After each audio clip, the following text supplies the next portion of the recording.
Check out this Ferrari. Check out this sexy thing. Say hi. Look at this thing. Crazy. I'm gonna try to get in the car. We'll see. One leg in first, right? Yeah, or you can just step on here. Oh, I'm so scared. I'm not flexible. How do you see in this thing though? You kind of don't. Hey everyone, I'm David Cheng, former team owner of Jackie Chan DC Racing. This is the Ligier LMP3, the first iteration of the car. In the original trim, I was one of their drivers on the Oak Racing factory team. So when they built this car and launched the car, Jacques Nicolai reached out to me to become the first customer owner of these cars. So this car we took from France out to Malaysia to start the Asia Le Mans series. This was back in 2015. So this car was the first LMP3 car ever raced with the Ligier brand. We won the title first year, and the third and the fourth year. This car has 3 Asia Le Mans titles on it. All, like I said, in the first evolution of the car. Now it's been updated through one update, and now this third update is coming for next year. So the LMP3 cars will look completely different and be quite different from now. This still has the original Nissan V8 engine, good for about 550 horsepower, lots of downforce, and full working prototype. Which track have you taken it to? So this has done races at Shanghai International Circuit, Zhuhai International Circuit, Fuji Speedway, Sepang in Malaysia, Thailand Bornholm Circuit, Bend in Australia, NJ in Korea. That was all part of the Asia Le Mans series. It's got big power already. So just in the engine itself, 550 horsepower. Compared with something like the Ferrari Challenge over there, the power output is already close. This car weighs about 900 kilos, so 2,000 pounds dry, where that car will be about 3,000 pounds. It is all carbon fiber, built specifically for a race car, and the other part, it's got massive downforce.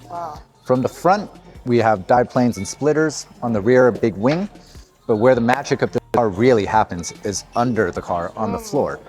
So it creates a vacuum tunnel that kind of seals the car down to the ground. Downforce works exponentially with speed.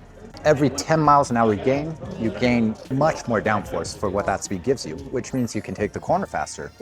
So it's psychologically, it's a really counterintuitive way to drive the car.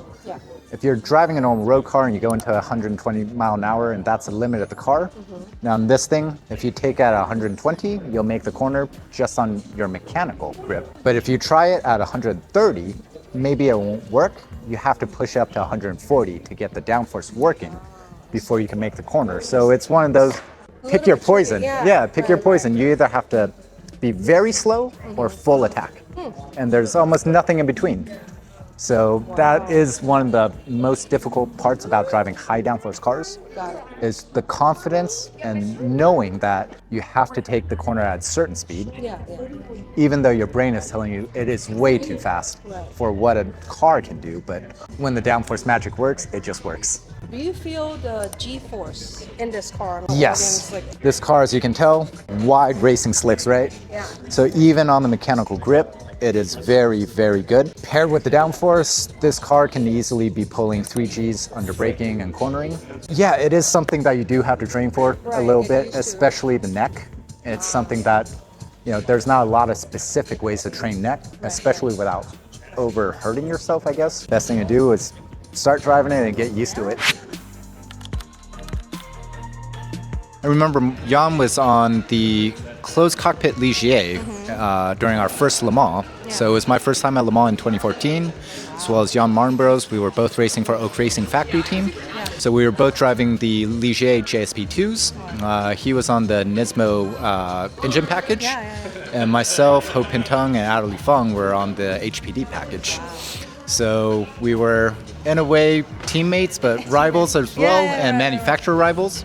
So obviously Jan being on the Nissan package with PlayStation and that whole deal. But it was the first iteration of the new LMP2 cars. We were very lucky to be a part of that program altogether. And it was an amazing experience. And what Jan went through was a unique experience. He was the first one to take, a sim driver. When sim wasn't proven, and all of us were asking the same questions of, can a sim driver translate into real life?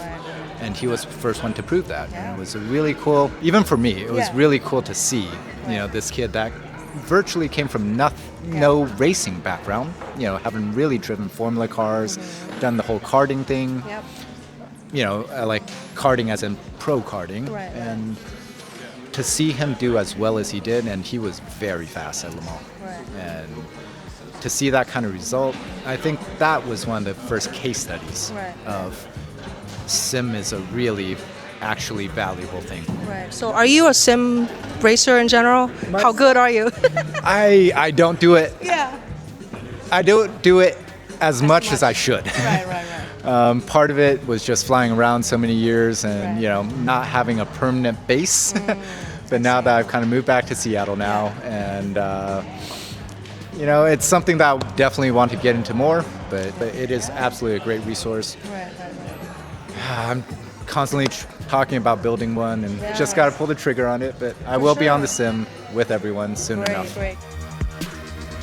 And the plan with the car is they're gonna add another passenger seat here, and they're gonna let people ride in it, which is really, really awesome. I like barely fit in it, but yeah, I remember going in and I'm like, oh my god, where do I put my feet? Yeah. All right, guys. So this is really hard to get in and out. So we'll try without breaking anything. Okay. So this is Gamma. Gamma, say hi. So we're recording for YouTube. We're just checking out your event today. Yeah. How are you doing? How's your car running? My car Yeah. is still not running really. Ah, darn it. Hopefully I will make Thunder Hill in April. It's a bit of a bummer, Okay. but whatever. It's okay. So next time we're gonna do a full video dedicated to Racer on Rails with Gamma. Let's do it. And whoever wants to become a racer later on, he's the right guy to speak to. Yeah. Yeah, so these guys are super nice guys. They actually built race cars for a living. If any of you guys are interested in becoming, you know, a racer or a track driver, definitely reach out to Race on Rails, and I'll add their info in the description. And this is our buddies, Camaro, newly wrapped into a Red Bull car. For those of you who live in Seattle and have not been to Pacific Raceway, please be sure to come visit us here. There's a bunch of, you know, small business who would love your support. For example, Bonnie Moto, Race on Rails, and Race Centric. So yeah, we'll see you guys next time. Thank you for watching. Bye. Toss this on. On this side. You're gonna scratch the car. It's a race car.